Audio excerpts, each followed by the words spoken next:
to acquire enough booster shots for people in the case that that they need them for the Pfizer and Moderna vaccines, and whether the booster was part of the trial so people know what to expect medically if they get one in terms of side effects. Thanks.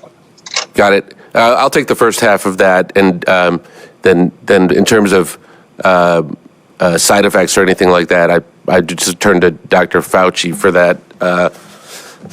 So look, we often get accused of being hyper-focused on preparing for multiple scenarios. We talk about that in here a lot. Requiring additional shots in the future is obviously a foreseeable potential event. I want to emphasize that while there is certainly speculation about this, that is far from saying that that's what's going to happen. I would again invite Dr. Fauci to comment on that.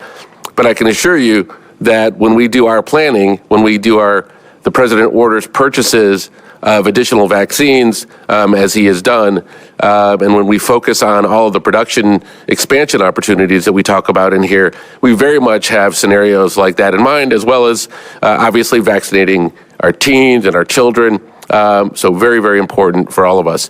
Dr. Fauci, what would you add to that?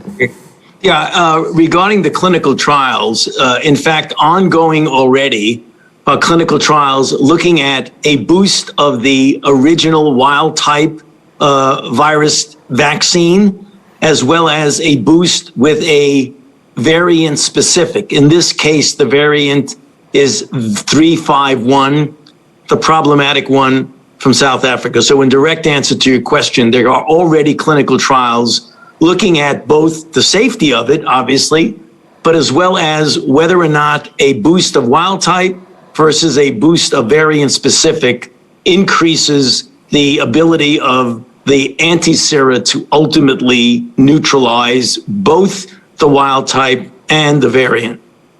Thank you, Dr. Fauci. Next question. Catherine Ebon of Vanity Fair. Thank you for taking my question.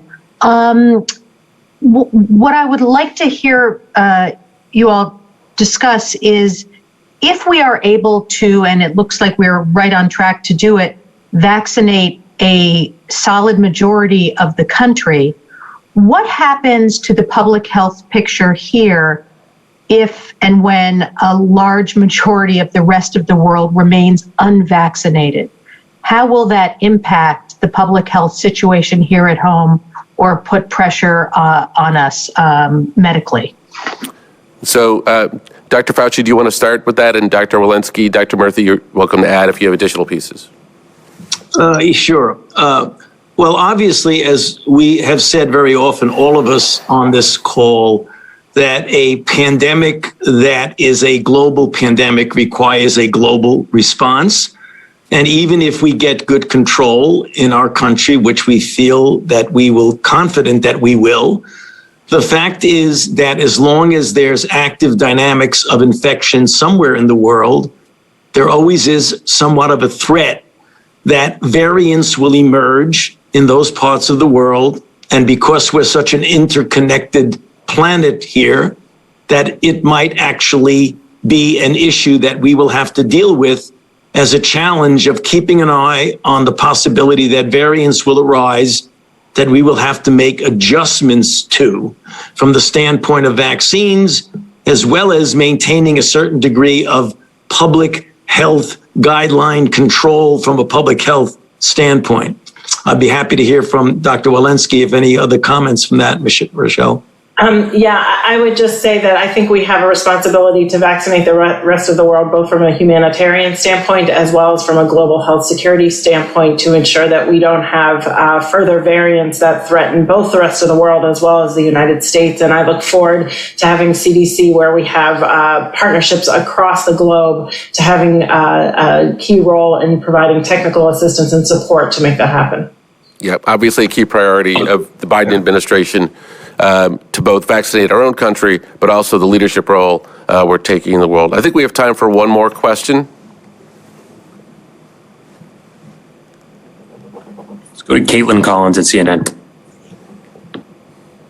Thanks so much. My question is on the J&J vaccine, since you just announced that the vaccine advisors to the CDC aren't going to meet again until next Friday. That means this pause is now lasting more than a week. So aren't you concerned that the longer this pause lasts, the more damage it does to the reputation of the J&J vaccine and people's willingness to get it? Dr. Walensky. Thank you for that question, Caitlin. This was a really meeting that we had with ACIP this week. The independent panel suggested that they needed more data. They needed time to look at both the risk-benefit analysis that has been that CDC is actively conducting, as well as to see if any further cases came in. We will meet next Friday. We recognize the critical importance of moving quickly. That's why we will have 2 unscheduled ACIP meetings in a 10-day period, 14-day period. And so we are moving. And what I would say to the American people is that what we found is really extremely rare cases through our vaccine safety monitoring system, and that we are transparently, this meeting on Friday will be public. People can dial in. We are transparently conveying that science. We've reached out to over 10,000 providers to ensure that they know what kinds of cases to look for and to do that outreach. And we want to convey to the American public, we have 2 vaccines that are readily available, the Pfizer and the Moderna, and people should continue to roll up their sleeves to get vaccinated. Dr. Murthy, you made earlier comments about this safety priority that the country is placing and demonstrating. Do you want to reiterate some of your points? Sure. And Caitlin, let me just say, look, when events like this happen, when we take these kind of measures, we recognize that for some people it will raise questions, and we want to answer those questions. And that's why what you've seen just over the last few days is a really concerted effort, not only to do this safety investigation, but to communicate openly and transparently with people about what's going on. And that's why, in addition to the calls that Dr. Walensky mentioned, with tens of thousands of healthcare professionals, we've also convened thousands of community organizations to talk to them, faith organizations, sports organizations, other community-based organizations. We've also, as you've probably noticed, had administration officials and others out in the media to speak to people, and national, regional, and local press. Again, use as many channels as we have to communicate with people. And we'll continue to do that because we want people to know what we know. And finally, let me just say this. Our message has been consistent, which is that, number one, this pause was about the Johnson & Johnson vaccine. If people have appointments to get the Pfizer or Moderna vaccine, we want them to keep those appointments. We have great faith in the effectiveness of those vaccines, and they have very strong safety profiles. Second, even if you've received the Johnson & Johnson vaccine, the vast and overwhelming likelihood is that you will be just fine. I know that people have questions about this given the cases they've heard about, but keep in mind that more than 7 million people have received the Johnson & Johnson vaccine, and we feel quite confident the vast majority of them, again, are just going to be fine. And third, just remember, this is your safety system working for you, what you are seeing right now.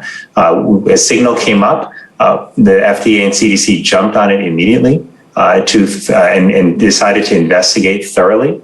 And that's what's happening. And that, if anything, I believe should increase people's confidence that they're being told what's going on and that any signals are being investigated. We want people to have confidence. The vaccines we are recommending are safe, they're effective, and this is how we do that.